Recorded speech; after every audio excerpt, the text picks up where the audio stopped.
공생활의 시작을 루카복음을 통해서 보면 예수님께서 활동하시기 전에 누가 먼저 나오느냐면 세례자 요한이 먼저 나옵니다.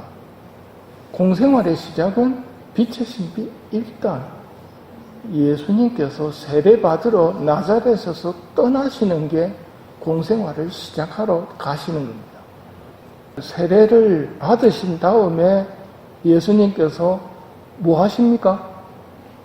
광야로 나가서 단식과 기도를 하십니다. 어떤 일을 하기 전에, 그것도 중요한 일을 하기 전에 예수님이 보이신 모범이 뭐냐면 기도하고 단식하는 모습입니다. 공생활 중에는 중요한 일이 있을 때 밤을 새워 기도하시지요. 이거 우리가 보고 배워야 할 부분입니다. 중요한 일이 있으면 예수님은 어떻게 하셨는가? 광야에서 그렇게 단식과 기도하시고 40일 동안의 기도가 끝난 다음 어제 고향에 오셔서 당신의 공생활을 이사야서의 표현을 빌려서 드러내십니다. 주님의 영이 나에게 내리셨다고 하면서 당신이 하실 해방의 일을 쭉 설명하십니다. 오늘 강론은 매일미사책 오늘의 묵상에 나오는 정천 신부님의 묵상을 함께 나누도록 하겠습니다. 오늘 하시는 일이 뭡니까? 구마입니다. 구마. 잡혀갔던 이들에게 해방을 선포하며 억압받는 이들을 해방시켜 내보내며 주님의 은혜로운 해를 선포하게 하셨다는 이사야 예언서의 말씀을 성취시키십니다. 구마로 쫓겨나는 마귀는 당신께서 저희와 무슨 상관이 있습니까? 하며 배은망덕한 태도를 보이지만 조용히 하여라, 그 사람에게서 나가라 하시며 당신의 권위를 드러내십니다. 이에 마귀는 부마자를 내동댕이 치기는 하지만 아무런 해도 끼치지 못한 채 쫓겨납니다. 구마, 즉 마귀로부터 사람을 구하는 일은 예수님에게 중요한 일이라는 것입니다. 우리 인생은 하느님의 거룩하신 분과 더러운 마귀의 싸움이 벌어지고 있는 장소입니다. 이냐시 여성인은 이것을 두 개의 깃발로 설명합니다. 성령인 그리스도의 진영과 악령인 루치펠 진영의 전쟁이라고 표현하며 이 영들의 전쟁에는 전략이 있다고 알려줍니다. 마귀의 전략은 먼저 인간에게 물질적인 부를 추구하게 만들고 이어서 정신적인 명예에 집착하게 만들어 교만에 떨어지게 하는 작전을 사용합니다. 반면 예수님은 가난과 모욕과 업신여김과 겸손을 추구하게끔 영혼들을 이끕니다.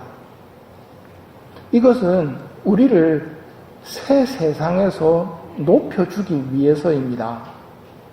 잠시 지나가는 이 세상이 아니라 영원한 세상에서 행복과 영광을 주시려는 예수님의 전략입니다.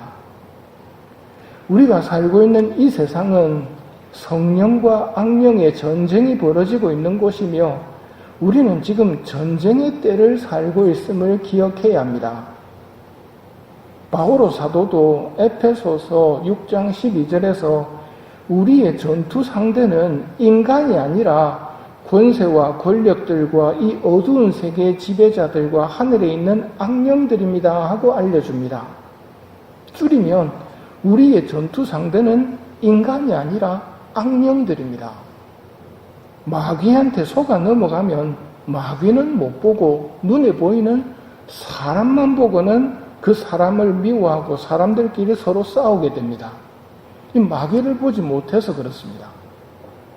원수 마귀는 우리가 가장 중요한 준비를 못하도록 유혹합니다. 죽음 준비를 못하게 하는 것입니다. 준비 없이 죽으면 곤란합니다.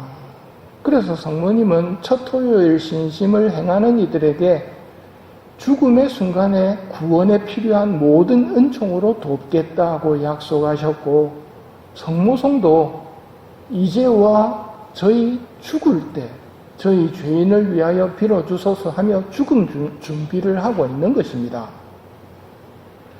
가톨릭의 신앙생활이란 예수님 편에 서겠다는 서약입니다. 너무너무 중요하기 때문에 신자가 될 때, 즉 세례 받을 때 이 서약을 합니다. 그리고 너무 중요하기 때문에 매년 부활 성야 때 세례 받을 때처럼 초를 손에 들고 이 서약을 갱신하는 것입니다. 성야 미사에 참여해서 세례 갱신을 하는 신자들에게는 전대사가 베풀어집니다. 그만큼 이 서약은 중요합니다. 여러분이 했던, 그리고 여러분이 갱신했던 서약입니다. 여러분은 하느님의 자녀로서 자유를 누리고자 죄를 끊어버립니까? 예, 끊어버립니다.